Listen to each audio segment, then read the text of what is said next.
ini, saya dari kelompok 1, saya akan membahas tentang pengelolaan peserta didik atau manajemen peserta didik. Latar belakang yang saya bahas yaitu pendidikan formal adalah sistem berjenjang yang menempatkan peserta didik sebagai unsur utama dan subjek aktif dalam proses pembelajaran. Manajemen peserta didik mencakup perencanaan, pembinaan, evaluasi, dan mutasi yang diterapkan secara konsisten di semua jenjang pendidikan untuk menghasilkan layanan pendidikan yang berkualitas, adaptif, dan transparan, serta mendorong pengendalian peserta didik di era merdeka belajar dan zonasi saat ini untuk menciptakan mutu lulusan yang berkualitas. Nah, topik yang akan saya bahas dalam video ini, yang pertama, konsep dan ruang lingkup manajemen peserta didik. Yang kedua, kegiatan dalam manajemen peserta didik. Dan yang ketiga, peran kegiatan manajemen peserta didik dalam meningkatkan mutu pendidikan. Yang pertama, konsep dan ruang lingkup. Peserta didik adalah individu yang berupaya mengembangkan potensi dirinya melalui pembelajaran pada jenjang dan jenis pendidikan tertentu. Peserta didik merupakan elemen kunci dalam sistem pendidikan yang harus dikelola secara efektif mulai dari penerimaan hingga selesai masa ujian. Pengelolaan ini bertujuan menciptakan suasana belajar yang kondusif dan berorientasi pada kualitas, dengan tujuan yang berbeda di setiap jenjang pendidikan, seperti pembentukan karakter di pendidikan dasar, peningkatan kemampuan akademik dan sosial di pendidikan menengah, dan serta pengembangan akademik karakter ilmiah di tingkat pendidikan tinggi. Ruang lingkup manajemen peserta didik mencakup perencanaan yang di dalamnya terdapat rekrutmen, seleksi, dan penempatan, pembinaan, evaluasi hasil belajar, serta pemindahan peserta didik.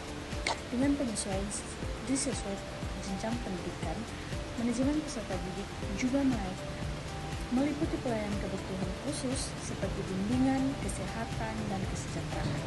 Secara keseluruhan, manajemen peserta didik adalah aktivitas strategis yang penting dalam membangun sistem pendidikan yang berkualitas dan berkelanjutan, tidak hanya sebagai kegiatan administratif, tetapi juga sebagai bagian integral dalam manajemen pendidikan sekolah dan perguruan tinggi.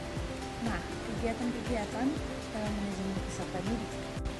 Menurut Setiawan 2021, ruang lingkup manajemen peserta didik yaitu 1. Perencanaan peserta didik adalah kegiatan awal yang berhubungan dengan peserta didik agar tercapainya tujuan yang sesuai dengan harapan. Adapun pendapat Sarwadi dan Daryanto, kegiatannya seperti analisis kebutuhan peserta didik, berapa jumlah kebutuhan, apa yang diperlukan peserta didik, seperti sarana prasarana, serta keadaan tenaga pendidik dan kependidikan. Yang kedua, rekrutmen peserta didik atau pencarian dan penentuan peserta didik pada suatu lembaga, seperti penerimaan peserta didik baru, membentuk panitia untuk menentukan berapa yang akan masuk dan seleksi sesuai pendaftaran yang ada atau pembelajaran yang ada. Yang ketiga, seleksi peserta didik. Dalam kegiatan memilih peserta didik yang baru sesuai dengan kegiatan atau karakteristik yang ada pada lembaga tersebut. Dan yang keempat, orientasi peserta didik dilakukan untuk memperkenalkan peserta didik suatu kondisi lingkungan sekolah, kampus, atau budaya akademik seperti kita kenal dengan PKKMB atau ospek yang saat ini. Yang berikut, penempatan peserta didik mengelompokkan dalam satu kelas atau rombel belajar sesuai dengan ketentuan yang ada. Dan yang berikutnya, pencatatan di pelaporan peserta didik atau bisa kenal dengan rapor untuk mengetahui perkembangan peserta didik pada saat pembelajaran. Yang kedua, kegiatan yang kedua yaitu pembinaan peserta didik, memberikan layanan peserta didik kepada semua peserta didik baik saat proses pembelajaran ataupun di luar pembelajaran, agar peserta didik mampu memahami tugas, peran, tanggung jawab yang ada di lingkungan sekolah.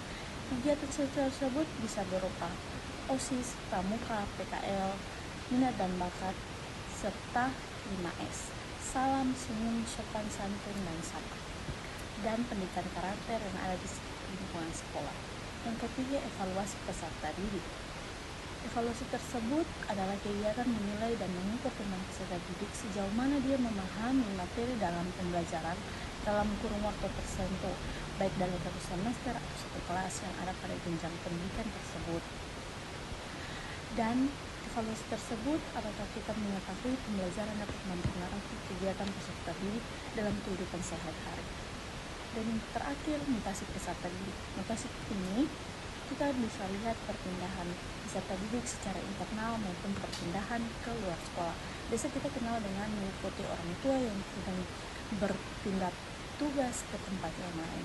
Nah, kegiatan-kegiatan tersebut kita mengetahui agar menciptakan lulusan yang terbaik dalam menjaga mutu pendidikan. Nah, dalam peran kegiatan manajemen peserta didik yang tadi saya sebutkan untuk meningkatkan mutu pendidikan itu seperti apa? Kegiatan-kegiatan manajemen peserta didik yaitu berupa perencanaan, pembinaan, evaluasi, dan mutasi yang telah saya jelaskan merupakan proses struktur yang sangat penting dalam meningkatkan mutu pendidikan di semua jenjang pendidikan, baik pendidikan dasar, menengah, dan pendidikan tinggi. Perencanaan dilakukan dengan analisis kebutuhan yang matang dan seleksi siswa berdasarkan kriteria yang jelas serta metode modern. Yang saat ini kita kenal dengan seleksi online, bisa kita lihat bagaimana transparan itu dihasilkan dan dilihat interaktif. Nah, diikuti dengan orientasi dan penempatan siswa yang tepat agar siswa dapat beradaptasi dan mengembangkan potensi sesuai minat dan bakat yang ada dan kemampuan dalam diri masing-masing peserta didik.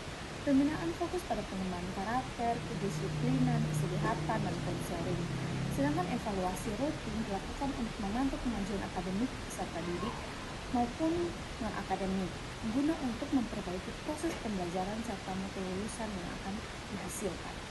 Nah, penerapan manajemen peserta didik secara efektif adalah strategi utama untuk menciptakan lingkungan pendidikan yang berkualitas dan berkelanjutan. Kepala sekolah dan staf pengajar memiliki peran yang sangat penting dalam mengelola proses ini, baik secara optimal agar peserta didik dapat berkembang secara maksimal dan mampu memenuhi kebutuhan pendidikan yang sesuai. Hasilnya, kualitas lulusan akan meningkat dan kepercayaan masyarakat terhadap institusi juga akan terjaga. Mendukung kemajuan sistematis pendidikan secara keseluruhan, seperti kita menjaga mutu lulusan. Nah, ketika orang tua mau mendaftarkan anaknya dalam suatu institusi tersebut, mereka sudah percaya bahwa di sekolah ini atau di kampus ini telah menciptakan lulusan terbaik dan menciptakan lapangan pekerjaan yang baik dalam pekerjaannya pun baik, maka mutu lulusan itu dapat terjaga. Nah, dalam pembahasan saya, kesimpulan yang akan saya berikan adalah dengan demikian, kesimpulan dari ketiga materi yang telah saya bahas dari tadi hingga saat ini, bahwa manajemen peserta didik merupakan aspek krusial dalam sistem pendidikan formal yang melibatkan perencanaan, pembinaan, evaluasi, dan mutasi peserta didik secara terintegrasi dan sistematis. Manajemen ini bertujuan untuk mengoptimalkan potensi peserta didik di jenjang pendidikan yang memberikan layanan terbaik dan menciptakan suasana belajar yang kondusif. Penerapan manajemen peserta didik yang efektif tidak hanya meningkatkan mutu pendidikan dan proses pembelajaran dan menjaga sesuai dengan kualitas lulusan, tetapi juga memperkuat kepercayaan masyarakat pada institusi pendidikan yang ada, sehingga mendorong keberhasilan dan keberlanjutan sistem pendidikan nasional. Dengan demikian, materi yang telah saya paparkan telah selesai. Sekian dan terima kasih. Shalom.